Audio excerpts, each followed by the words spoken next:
تو عدل جو ہے اس میں اعتدال بھی شامل ہے. تو جب اللہ یہ کہہ رہا ہے کہ ان اللہ یامر بالعدل، اللہ تعالیٰ عدل کا حکم دیتا ہے، تو یہاں عدل کا مطلب ہے انصاف، جسٹس. اور اعتدال کا مطلب ہوتا ہے مڈل پاتھ، درمیانی راستہ. یعنی ہمیں ایکسٹریم سے روکا جا رہا ہے، ہم سے کہا جا رہا ہے کہ جسٹس کیجئے، مڈل پاتھ پہ رہیے. اور احسان کا حکم ہے، جس کو کافی تھوڑی ڈیٹیل میں پچھلی میٹنگ میں ڈسکس کیا تھا. اور ایتاء ذی القربیٰ، جو بھی پاس والے ہیں ان کو دینا ہے. قرآن کا فلسفہ جو ہے، آپ پورا قرآن ترجمے سے پڑھ لیجئے، سمجھ کے پڑھ لیجئے، اس میں قرآن کہیں پہ بھی لینے کی بات نہیں کرتا، دینے کی بات کرتا ہے. کیونکہ لینے کا جو فلسفہ ہے قرآن کا، وہ ڈیفائن ہو گیا سورہ فاتحہ میں شروع میں ہی، کہ جب ہم نے یہ کہا اللہ سے کہ ایاک نعبد، کہ ہم تیرے ہی بندے ہیں، تیری ہی بندگی کرتے ہیں، و ایاک نستعین، اور تیرے ہی سے استعانت طلب کرتے ہیں، نہیں تیرے ہی سے مانگتے ہیں، تیرے ہی سے لیتے ہیں. تو یعنی دینے والا شروع میں ڈکلیئر ہو گیا، اور ہم نے اس کو مان لیا، اقرار کر لیا کہ دینے والا تو ہے. تو اب دینے والا اللہ ہے، اور اس کے لیے اسے طریقے بتائیں کہ آپ محنت کر کے اپنے لیے جب اللہ کا فضل تلاش کریں گے، اللہ کے احکامات کے تحت، تو آپ کو ملے گا. جتنی کوشش کریں گے اتنا ہی ملے گا. تو قرآن ہمیں دینے کے لیے کہتا ہے کہ تمہیں جہاں سے بھی مل رہا ہے، جتنا بھی مل رہا ہے، اس کو تمہیں دینا ہے. تو سبھی پاس والوں کو، اس کو بھی پچھلے سیشن میں بہت تفصیل سے ڈسکس کیا تھا میں نے. اب اس سے اگلا پارٹ جو ہے نا، وہ منع کیا جا رہا ہے. کن کن چیزوں سے منع کیا؟ یعنی تین چیزوں سے ہمیں کرنے کا حکم ہے: انصاف یعنی جسٹس، احسان یعنی ڈوئنگ گڈ ٹو ادرس، ہمیشہ دوسروں کے ساتھ اچھا کیجیے. احسان کا مطلب یعنی حسن کا بیس ہے اس کا، جس میں اچھا کرنا ہے. اور اچھے کرنے میں بڑی اہم چیز یہ ہے کہ بیلنس رکھیں، یعنی آپ کے اپروچ بھی بیلنسڈ ہو، اور دوسرا شخص جو ہے، اس کے ہاں کسی بھی چیز کا بیلنس کم ہو گیا تو اس کو آپ ریسٹور کر دیں. یعنی ایموشنل ڈیفیشٹ ہے، فائنینشیل ڈیفیشٹ ہے، کسی بھی طرح کی کمی ہے اس کی زندگی میں، تو اس کو آپ پورا کر دیجئے. آج کل بہت سے لوگ ایسے ہوتے ہیں کہ جن کو کوئی سننے والا نہیں ملتا، جو سکون سے ان کی بات سن لے ایمانداری سے، اور اس کو پھر کہیں پہ مس کوٹ نہ کرے، انہیں پریشان نہ کرے. تو آپ اگر کسی پریشان کو ایک سننے والا کان دے دیں اپنا، just be a patient hearing, اس کو سن لیں بات سکون سے، اس کو تسلی دے دیں، یہ بھی ایک احسان کی روش ہے. تو احسان، در حقیقت احسان ایک بہت بڑی عبادت ہے جو قرآن میں، اور بدقسمتی سے ہمارے یہاں عبادات جو ہیں وہ فار واٹ ایور ریزن اپنے حساب سے چن لی ہیں، اور انہی کو ڈکلیئر کیا گیا ہے اسلامک پریئرس کے نام سے. ورنہ حقیقت یہ ہے، اور جو قرآن ہمیں بتاتا ہے، کہ اللہ نے جس جس چیز کا حکم دیا ہے اس کا کرنا عبادت ہے. تو جب اللہ یہ کہہ رہا ہے کہ ان اللہ یامر بالعدل، اللہ بے شک اللہ تمہیں حکم دیتا ہے کس چیز کا؟ عدل کا. تو آپ جب جب انصاف کریں گے رشتوں کے ساتھ، ذمہ داریوں کے ساتھ اپنی، یعنی doing justice is an Ubadah. میں پریئر نہیں کہوں گا، کیونکہ عبادت جو ہے، عبادہ لفظ جو ہے، اس کا ترجمہ نہ پریئر ٹھیک ہے نہ ورشپ ٹھیک ہے. اس کا اگر ترجمہ کیا جا سکتا ہے جو سب سے نزدیک ہو اس سائنس کے قرآن کی، وہ ہے سبمیشن، اطاعت، submitting to divine orders, submitting to the guidance. تو جب عدل کا حکم ہے، تو جب بھی آپ انصاف کریں گے آپ عبادت کر رہے ہیں. جب بھی آپ احسان کریں گے، احسان کی روش پہ رہیں گے، اچھا بولیں گے، اچھا کریں گے، تو یہ آپ کی عبادت چل رہی ہے. جب کسی کو آپ دے رہے ہیں آپ عبادت کر رہے ہیں. تو اس طرح آپ دیکھیں تو اسلام جو ہے وہ ایک طریقہ دیتا ہے، لائف اسٹائل دیتا ہے، اور اس لائف اسٹائل میں آپ رہتے ہیں. تو آپ جب تک جاگ رہے ہیں، میں 24/7 تو نہیں کہوں گا، لیکن جب تک آپ جاگے ہوئے ہیں آپ عبادت کر رہے ہیں، کیونکہ آپ ہر کام اللہ کے احکام کے حساب سے کر رہے ہیں. اور وہ بڑی سمپل اور بیسک چیزیں ہیں، اور ان کو کرتے ہیں تو فائدے بھی بہت ہوتے ہیں. اب دیکھیے، تین چیزوں کو کرنے کا حکم ہے اور تین چیزوں سے منع کیا ہے. کیا منع کیا گیا ہے؟ فحش سے منع کیا گیا. یعنی فحش میں کہتے اس کو بے حیائی ہیں، لیکن در حقیقت ہر طرح کی برائی جو ہے وہ فحش میں آتی ہے. اور اس میں یہ، یعنی ہر اس برائی میں بے حیائی بھی شامل ہے.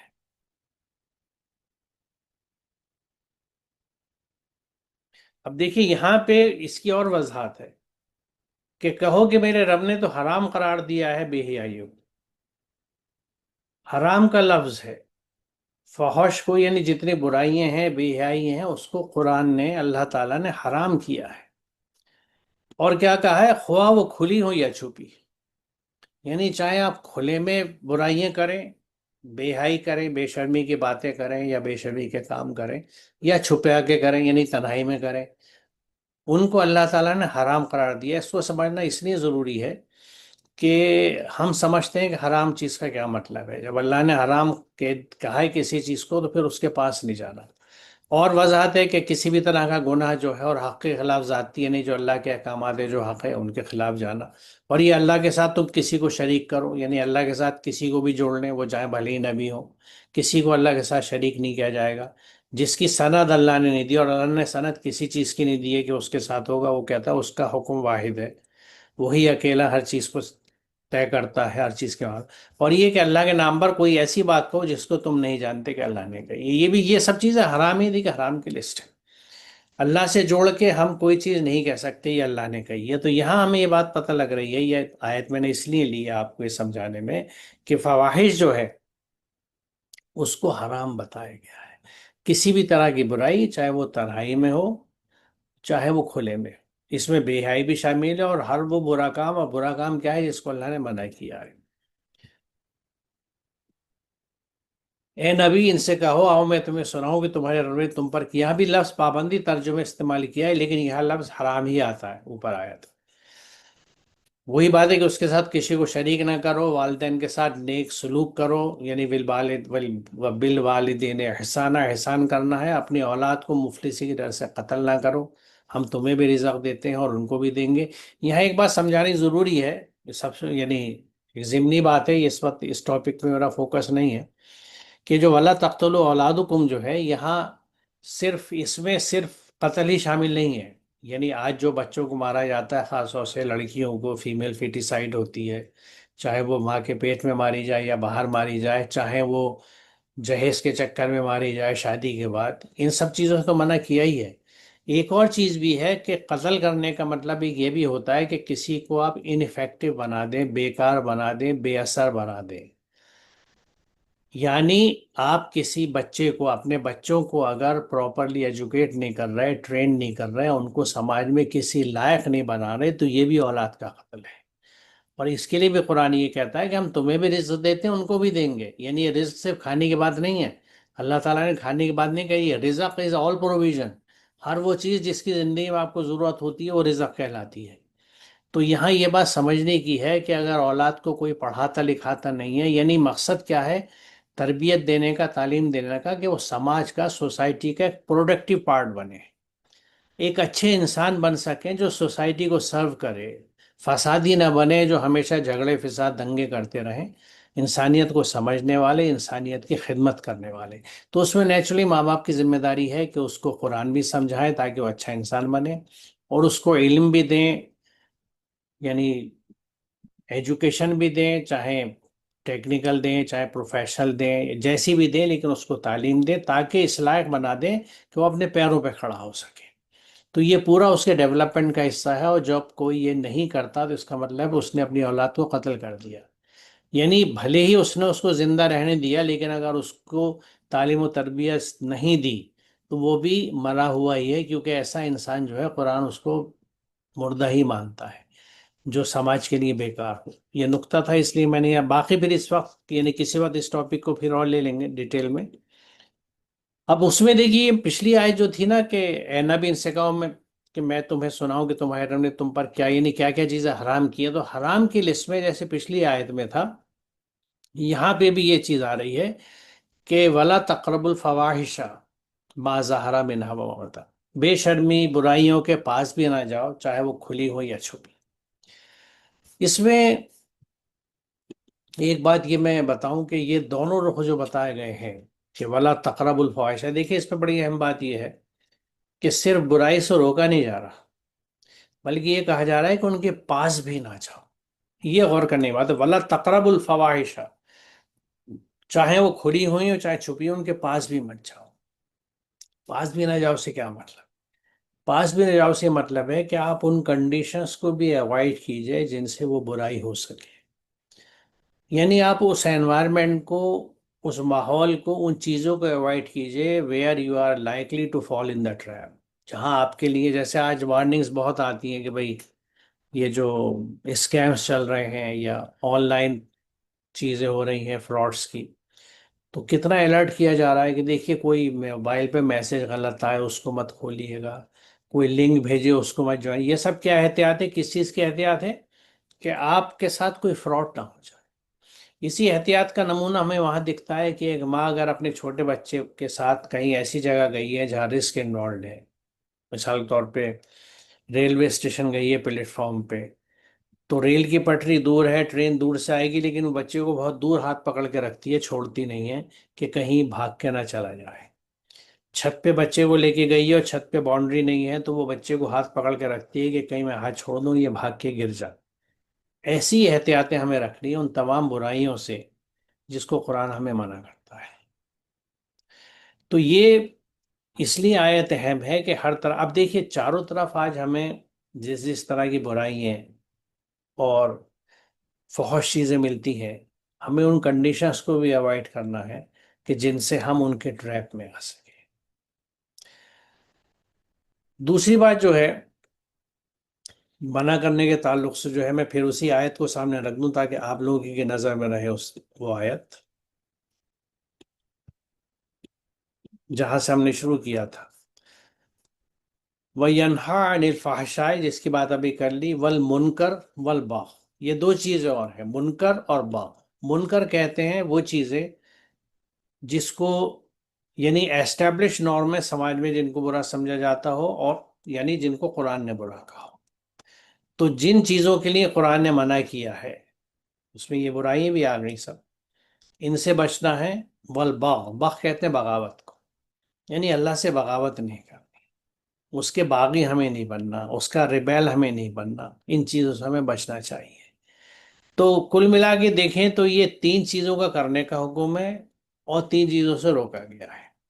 اب یہاں ٹریجڈی یہ ہے جو سوچنے کی ضرورت ہے ہمیں، کہ جن تین چیزوں سے منع کیا گیا ہے یہ ہمارے یہاں بہت کامن ہے۔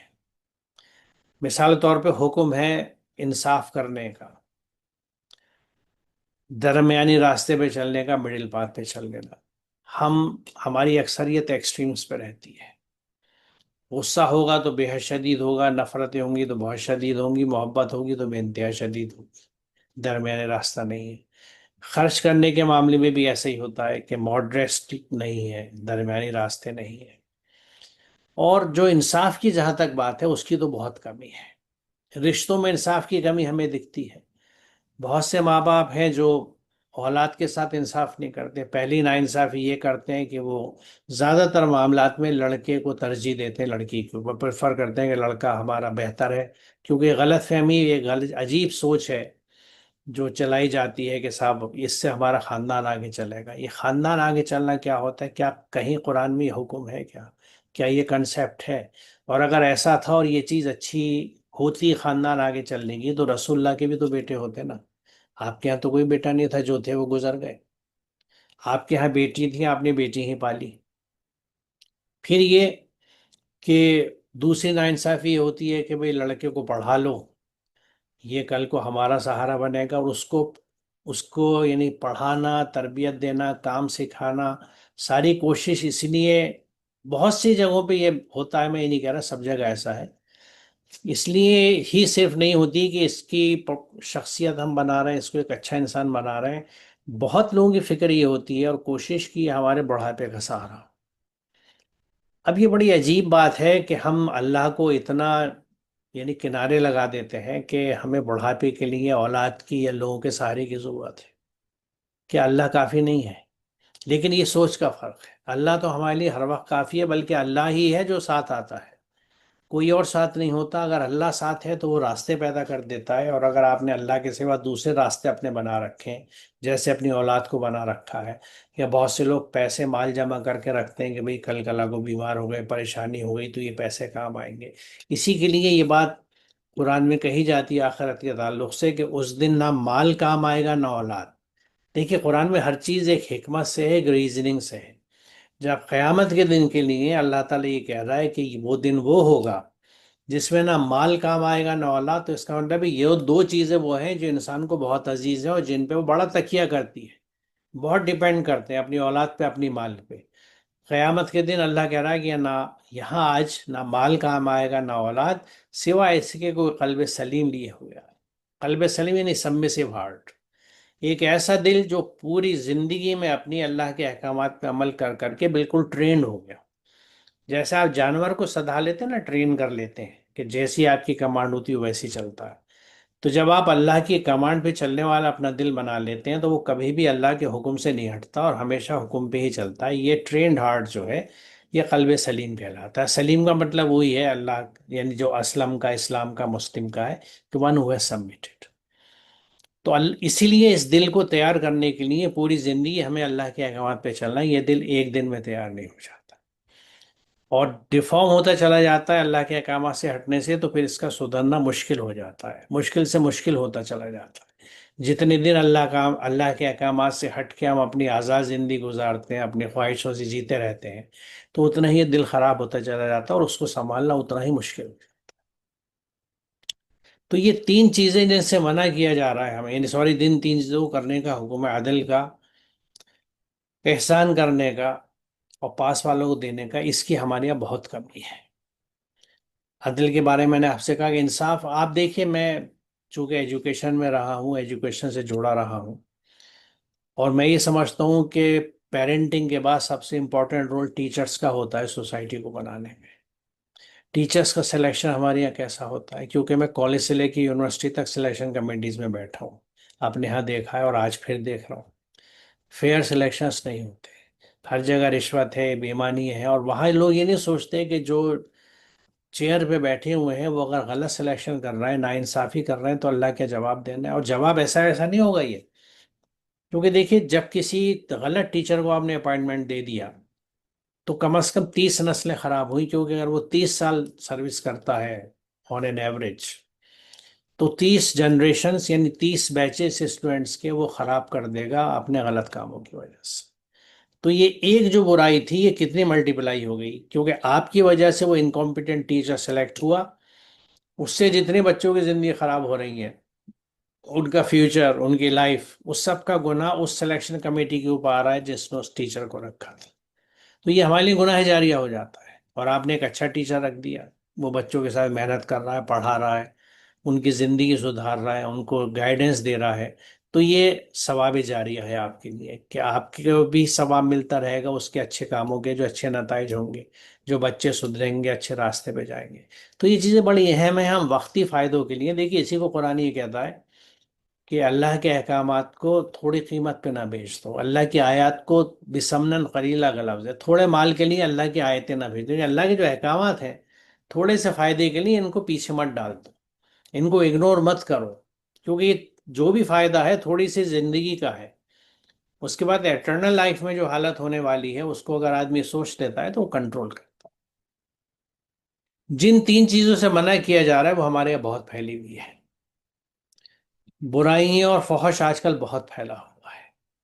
یعنی مجھے تو افسوس ہوتا ہے، کیونکہ میں سماج میں رہتا ہوں اور بہت عمر گزار لی ہے، کنیکٹڈ ہوں، اور اللہ نے آنکھیں بھی دی ہیں، دیکھتا بھی ہوں. مجھے افسوس ہے، بہت حالت خراب ہے. وجہ کیا ہے کہ جیسے میں نے کہا کہ تربیت پیرنٹس دیتے ہیں اور ٹیچرز دیتے ہیں، اور یہ دونوں انسٹیٹیوشنز ہمارے یہاں تقریباً ناکارہ ہیں in most of the cases. Parents کے پاس خود وقت نہیں ہے، یا سلیقہ نہیں ہے، یا تعلیم نہیں ہے کہ بچوں کی تربیت کر سکے. ٹیچرز کو اب فکر نہیں ہے، وہ بھی سب پیسے کمانے کے چکر میں لگے ہوئے ہیں. تو بچوں کو تربیت کوئی دیتا نہیں، اور بچے کو بگاڑنے کے پورے سادھن اور سامان باہر موجود ہیں. خاص طور سے جو موبائل اب ہاتھ میں ہے، اس میں کتنی اڑیانیت ہے، بےہودگی ہے، کتنا کچھ ہے انسان کو برباد کرنے کے لیے، اور میجورٹی اس لیے برباد ہو رہی ہے کیونکہ وہ آپ کے اور موبائل کے بیچ میں صرف اللہ ہی ہوتا ہے اور کوئی نہیں ہوتا. So no one knows what you are doing but Allah knows. اور اسی کا پھر نتیجہ بھی آتا ہے، اسی کے اعمال کا اثر بھی ہوتا ہے، سب چیز ہوتی ہے. لیکن اب ایک بچہ ہے، اس کو اگر ہم ٹرین نہیں کرتے اچھائی برائی کے لیے، اور اس کو دیکھیے ہر ٹریننگ بیکار ہے. بنیادی چیز یہ ہے کہ اسے قرآن سکھائیے. جو قرآن سمجھ لے گا وہ یہ سمجھ لے گا کہ میرا اللہ کیا چاہتا ہے، اس کو اللہ کی عظمت کا احساس ہو جائے گا، اس کو انداز ہو جائے گا، اور پھر ایک اسپریچول امپیکٹ ہوتی ہے. قرآن کو جب آپ پڑھتے ہیں، سمجھتے ہیں، اس پہ غور کرتے ہیں، تو جو کنیکشن اللہ سے بنتا ہے، جو روحانی تعلق پیدا ہوتا ہے، وہ جو آپ کو اندر اسٹرینگتھ و مضبوطی دیتا ہے، وہی آپ کو برائیوں سے روک سکتا ہے. کسی کا ڈر آپ کو نہیں روک سکتا، کیونکہ آج کسی کا ڈر نہیں ہے، ہر ایک کے پاس راستے ہیں.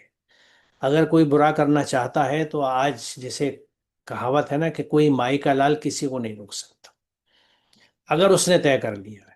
لیکن اگر کسی نے طے کر لیا کہ مجھے اللہ کے احکامات سے نہیں ہٹنا، مجھے برائی کی طرف نہیں جانا، تو اسے کوئی برائی کی طرف لے بھی نہیں جا سکتا، کیونکہ خود قرآن نے اس بات کو کہا، یعنی ایک ایسی بات ہے جس کو اللہ نے بھی کہا ہے، شیطان نے بھی کہا ہے۔ قرآن میں دونوں کا بیان ہے، اللہ نے یہ بات کہی ہے شیطان سے کہ تو سب کو بھٹکا، لیکن میرے مخلصین پہ تیرا بس نہیں چلے گا۔ مخلصین کون ہیں؟ جو پیورلی اللہ سے جڑے ہوئے ہیں، یعنی اللہ کے احکامات پہ چلتے ہیں، ان کی زندگی میں کوئی کام اللہ کے حکم سے ہٹ کے نہیں ہوتا، اس کو قرآن مخلصین کہتا ہے۔ اسی بات کو دوسری جگہ شیطان نے کہا ہے کہ تیرے مخلصین پہ میرا بس نہیں چلے، یعنی I am helpless there. تو یہ ایک ایسا ہتھیار ہے، ڈیٹرنٹ ہے، جیسے جو لوگ آج ایٹامک پاورز جو کنٹریز ہیں وہ سمجھتی ہے کہ ایٹامک پاور ہمارے لیے ایک ڈیٹرنٹ ہے، کہ کوئی ہماری طرف نظر اٹھا کے نہیں دیکھے گا، کسی کی ہمت نہیں ہوگی ہم پہ حملہ کرنے کی۔ ایسی اگر آپ نے قرآن سے اپنے آپ کو جوڑ لیا ہے، اللہ کے رنگ میں رنگ گئے ہیں، صبغت اللہ کے گروپ میں آ گئے ہیں کہ اللہ کا رنگ جس پہ چڑھ جاتا ہے اس پہ پھر کوئی رنگ نہیں چڑھتا۔ تو جب ہم مخلصین لہ الدین، جس کو قرآن کہتا ہے کہ اس کے دین، اس کے راستے، اس کے لائف اسٹائل کے خالص ہو گئے، صرف اللہ کے احکامات پہ چلنے والے ہیں، تو پھر آپ پہ کسی شیطانیت کا اثر نہیں ہوتا۔ اس لیے قرآن یہ کہتا ہے کہ یہ وہ لوگ ہیں جن کو نہ کوئی خوف ہوتا ہے نہ کوئی غم ہوتا ہے۔ تو یہ آیت جہاں ہمارے لیے بہت ہدایت ہے، وہاں ایک آئی اوپنر بھی ہے۔ آئی اوپنر اس معنی میں ہے کہ یہ ہمیں یہ بتاتی ہے کہ ہماری سوسائٹی کا آج حال کیا ہے، اور اس حال کے ہوتے ہوئے اگر ہم پھر بھی یہ سوچیں کہ ہمارے ساتھ یعنی انصاف ہوگا اور جسٹس ہوگا، تو وہ کیسے ہو سکتا ہے؟ یہ خود سوچنے کی بات ہے، کیونکہ جب آپ اللہ کے احکامات پہ نہیں چل رہے تو پھر اللہ کی مدد آپ کے لیے کبھی نہیں آئے گی۔